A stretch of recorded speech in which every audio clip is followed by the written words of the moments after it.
Hello everybody and welcome back to the Guide to Fat Loss. We are a couple episodes deep, so if you haven't had a chance to check out the previous episodes, make sure that you do check them out after you have subscribed to the channel, turned post notifications on, and given this video a thumbs up. I will link all of the previous episodes down below in the description box, so you don't have to worry about rummaging through a bunch of videos, but also you should just check out all my previous videos because they've been pretty fun lately. Today we are going to talk about all the different ways that you can measure progress for fat loss, because sometimes we get a little bit stuck up on one way or another and it's not giving us really anything that we want. So it's good to have a plethora of options for measuring progress so you can see the changes that you are making and not get frustrated that nothing's happening when actually a lot is going on. If you haven't subscribed to the channel already, make sure that you do. Give this video a thumbs up and don't forget to follow me on Instagram for daily health, wellness, and fitness tips. Let's go ahead and get started. The first way we can measure progress is pretty obvious, and that's going to be the scale. I know that scale weight has been given a pretty bad rep, and it's very diet culture to step on the scale, but the scale does tell quite a bit. I would recommend you weigh in at least twice a week, because weighing in once a week kind of makes it difficult to see what's going on. Your weight can be affected by things like how hard you trained yesterday, how many carbs you ate yesterday, how much sodium was in your dinner last night. And so if you're weighing in only once a week, it's possible that you only get the highest weigh-in of that week, and it may or may not be lower than your highest weigh-in last week. So when we're weighing in at least twice a week, but honestly, preferably every day if you can handle that, then you can take the average of all those weigh-ins, however many you're doing, and see where your weight is really at. The number that you see blinking back at you on the scale is just a number, and I really think that it's beneficial for you to weigh in as often as possible for you to really understand that it is just a number, and also so that you can learn about yourself. You may or may not be very sensitive to sodium, and you might be more sensitive than I am. So you need to take the time to learn that, and you learn that by weighing in every day. And then you can take that number and think, okay, what did I do yesterday that was different and led to this high weigh-in? Or whoa, why was this weigh-in so low? What did I do also differently yesterday? And so I think that instead of being scared of the scale, we should really embrace the scale and use it as a way to learn about our bodies and look for a downward trend, because again, numbers can be up or down on any given day, but what is happening over time is what we're really concerned with, because weight loss, fat loss is a lifelong journey, not a 90-day challenge.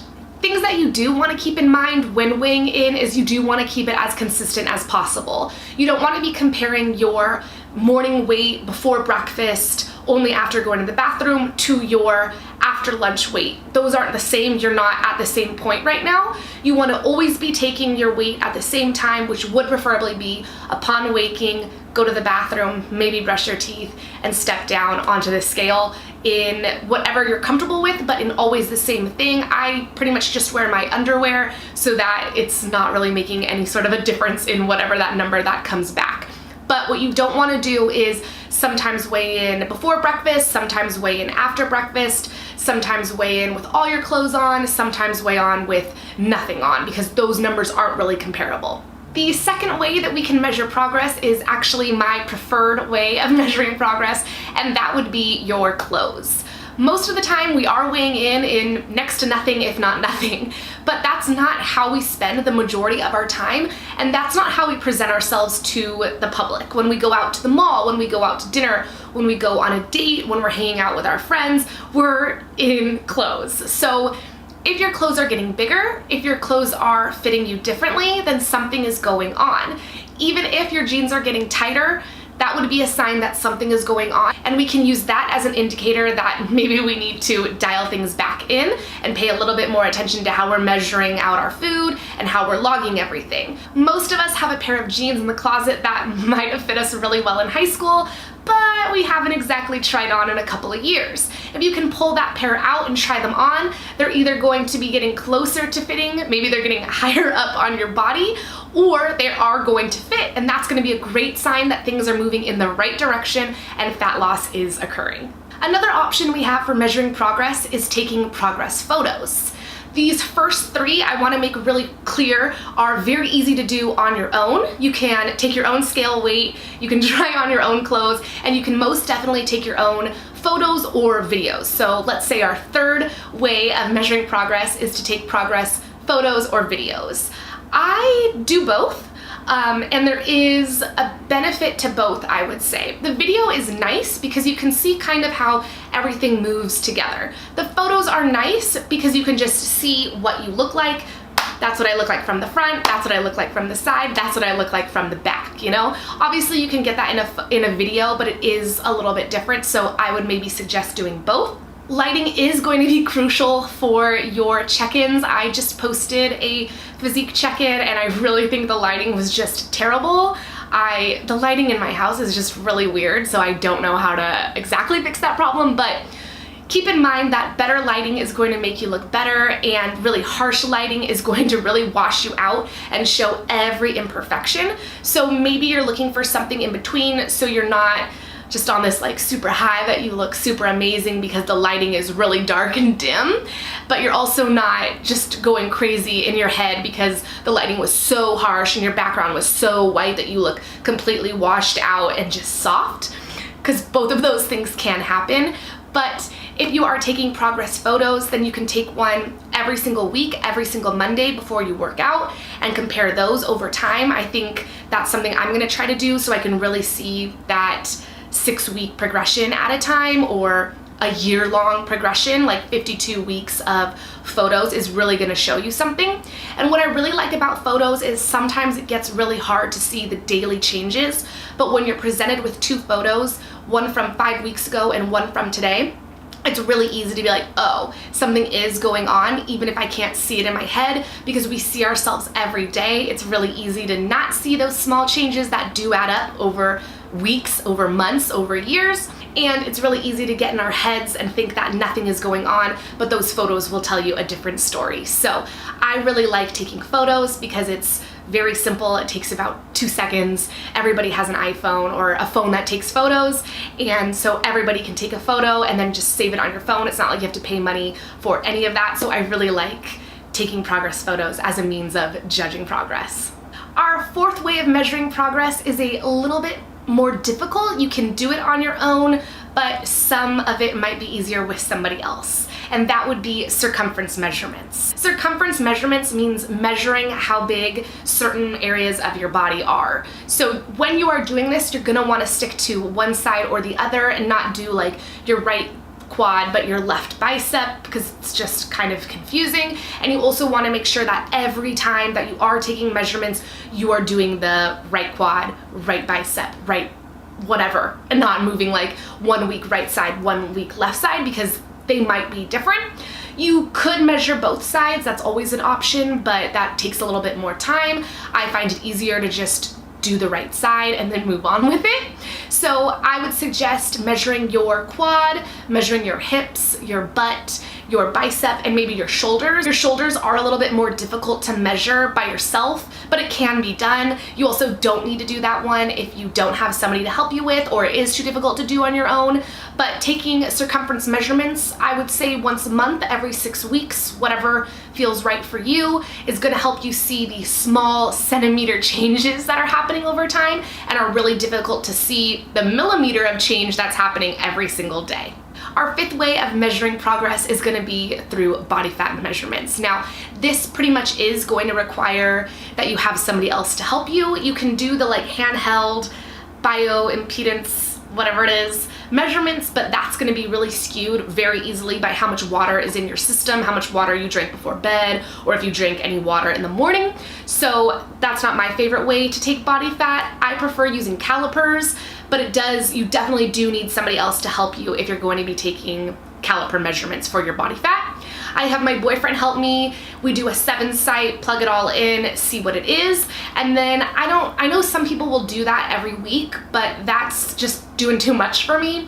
So if I do that at the beginning of the diet and then maybe every 6 weeks after that, I can kind of handle that. When you're using calipers, it's also a good idea to do all the sites 3 times and take the average of whatever those measurements are. So let's say you were doing your quad and you got 10, 10, and 11, then you would just take 10 as that measurement. If you were doing your bicep and you got 5, 6, and 7, you would just take 6 as your measurement, just to make sure that you're as accurate as possible.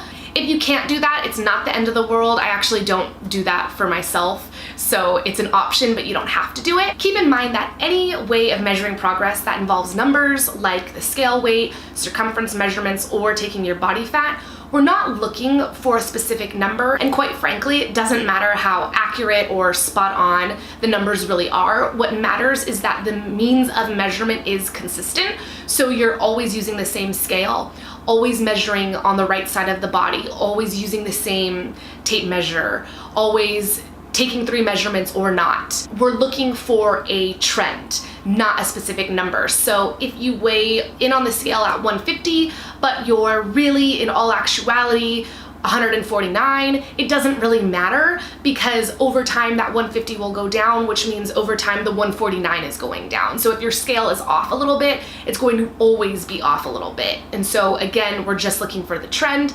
If your measurements are a little bit off, they're because of user error. They're probably always going to be off a little bit because of user error. If you're having the same person measure you all the time, which is a good reason to, if you're going to be doing your measurements on day 1, then you should always do your measurements. Don't suddenly involve your boyfriend or your mom or your sister. Just make sure that you keep doing it so that the user error is the same. And then same thing with the calipers when you're taking body fat. You want the same person at the same time under the same conditions to take your body fat, so that you're just looking for a trend. It doesn't matter what your scale weight says on any given day. What matters is that the weight is moving down, the measurements are getting smaller, and the body fat is going down if you are concerned with fat loss. That is not to say that you only have value if your weight is going down, the measurements are going down, and you're dropping body fat. It's just to say that if you are concerned with fat loss, here are 5 different ways that you can measure it.